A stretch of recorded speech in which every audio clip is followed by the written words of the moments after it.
Hey guys, and welcome to Geometry Measurement and Probability. All right, we're going to spend 8 weeks together this summer, and just kind of walk you through what to expect in this course. So, first thing you want to do when you get in here is you want to go to the Start Here, uh, and this is assuming that you've already gone to the course on your dashboard that says Getting Range Ready. You've been through that. You got the access code.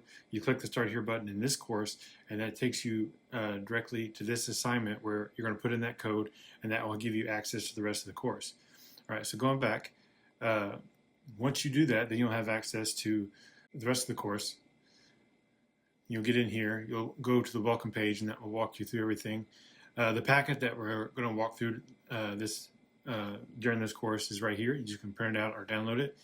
All right, you can walk through this. Online courses are a challenge for some students, so we want to make sure that you're ready. And if you are, then you can take the student responsibility quiz, agree to everything, and that will again progress through the course. If this is not something that is meant for you, you need to get out now. All right.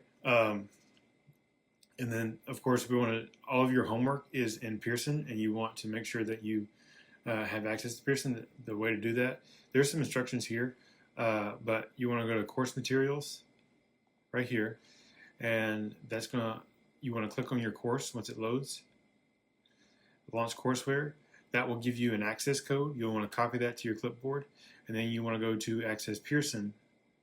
Once you have that code on your clipboard, you want to go to Access Pearson, open it up, and log in. I recommend using your student email to do that. If you have a math class already that uses Pearson, that's fine. You can just re-sign into that. But if you're creating a new account, I recommend using your student email to do that, and then post that access code in there. You do not have to pay for the access code. That is included in your tuition for this class. So do not go pay for it again. And if you do, that's on you. That's out of pocket. There's no refunds. All right, so going back, let's see, modules, welcome.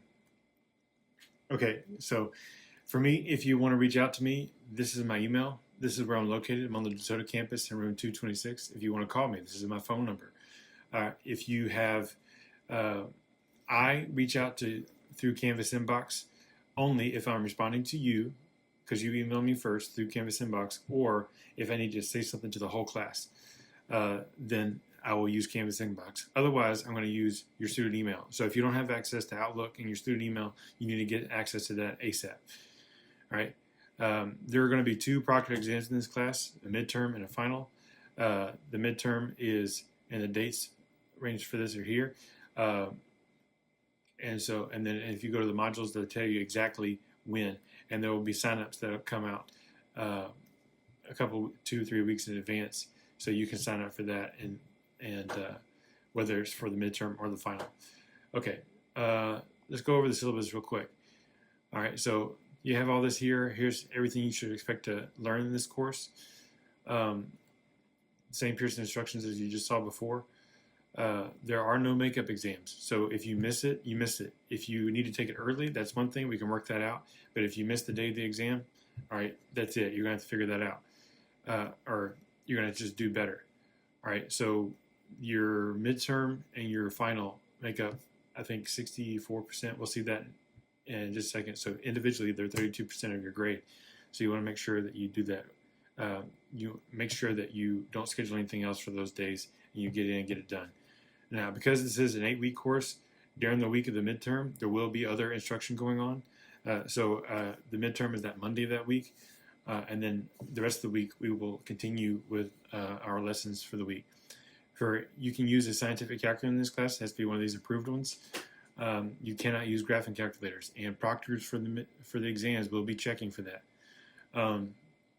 There are a few assignments that are for extra credit. The access code that you did to get into this course, I'm giving you bonus points for that. The student responsibility quiz, also bonus points for that. There's a proctored exam agreement that you have to do for the midterm and the final. You get bonus points for that, but it has to be done.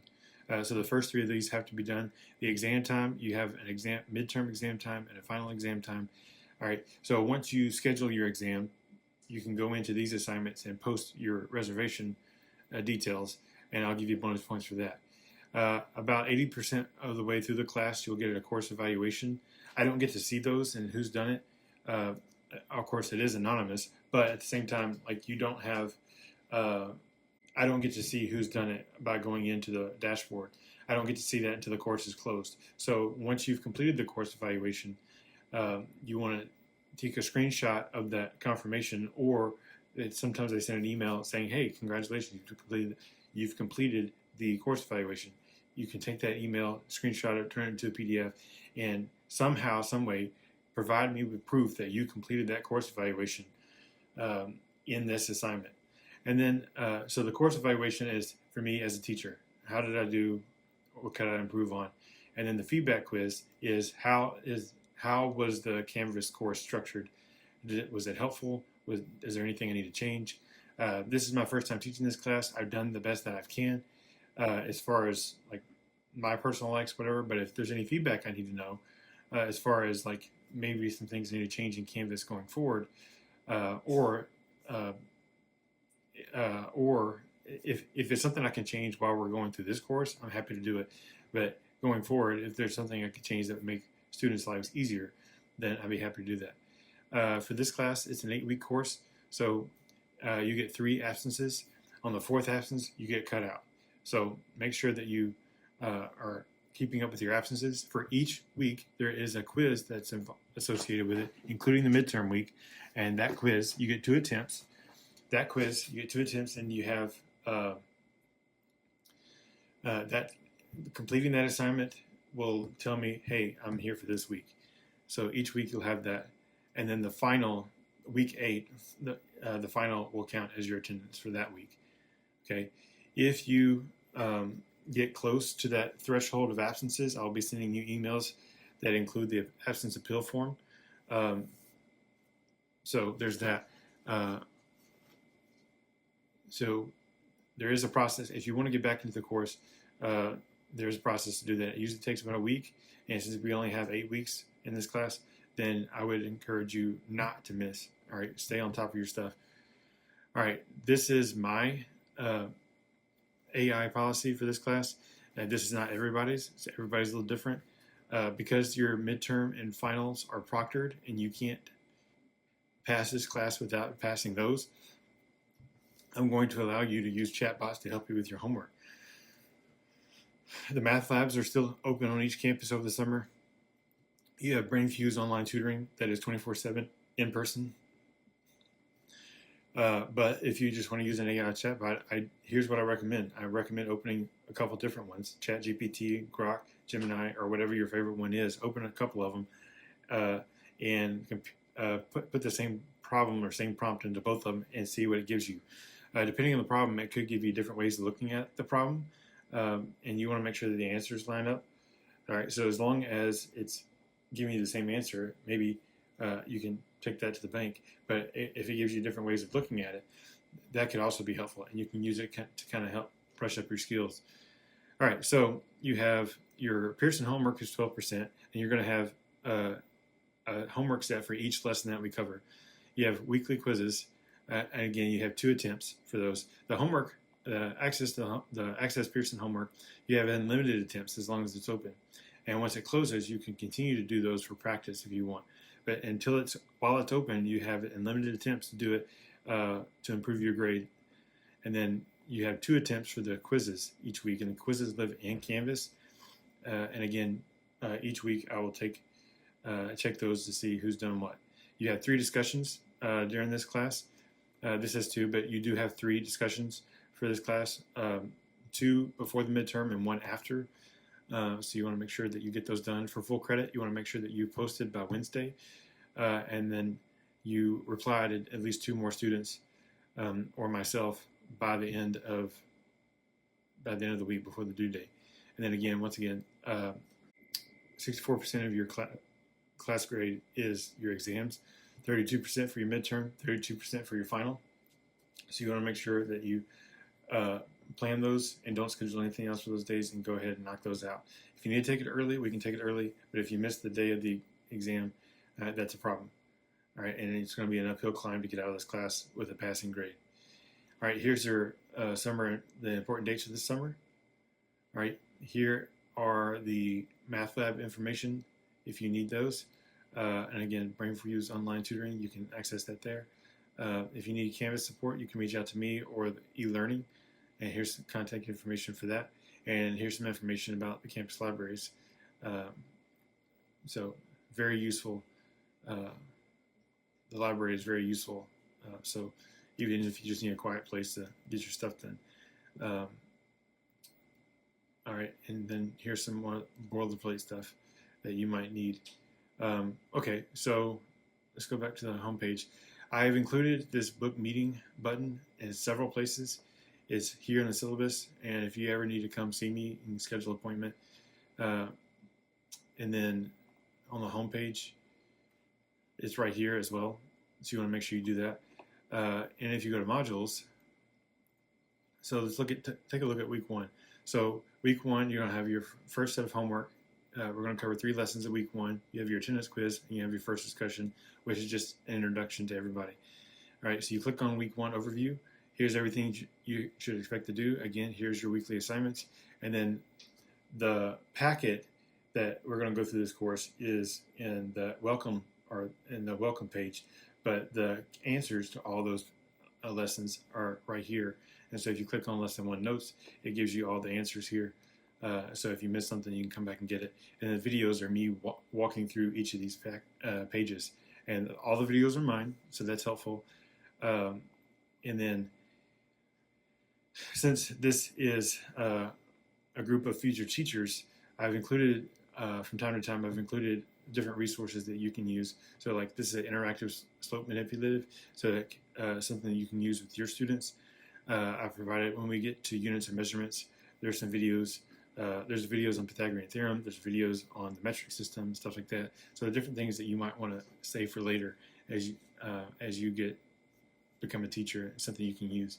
And every top of every module, there's this book meeting again. So if you ever need help and want to reach out to me, again, you can come face to face. You can do a phone call. You can do a Zoom call. You just click that button and schedule time with me. These are 15-minute increments, but we can, if we need more time, of course we can do more time. But that's pretty much everything. Okay. Now I will say this.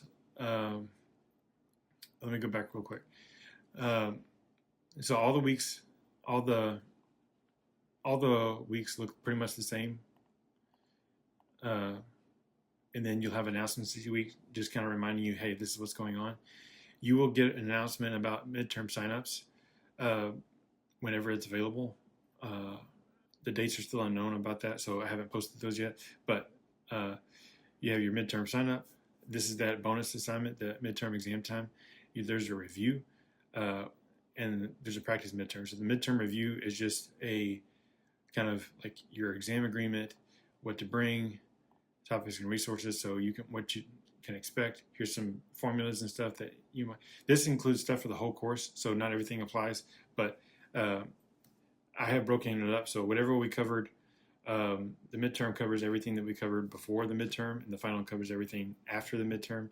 So, but this includes everything for the course, so formulas and everything, and here's your list of topics that's on the midterm. And then it's about 40 questions, it's multiple choice, it's 90 minutes, and it's 32% of your grade, and here's some other things that you can be aware of. If you do the practice midterm, you should do just fine on the midterm, and the practice final, you should do well on the final. Okay, so that's pretty much it. And then of course your bonus assignments, your course evaluation quiz, and your feedback that are optional. You can get those done. And so the last thing I'll tell you is that if you don't have it set up already, sometimes you want your announcements to come to your email. And so if you click on your profile picture right here and go to your notification settings, so you click here, go to notifications, you can set your announcements to come to your email. So notify immediately, notify for mobile devices, you can click here. For email, you can click here.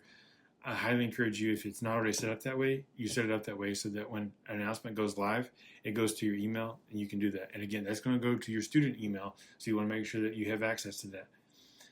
All right, guys, if you have any questions, please reach out. I showed you multiple ways that you can do that. So just reach out to me if you need help, and I look forward to working with you through this class.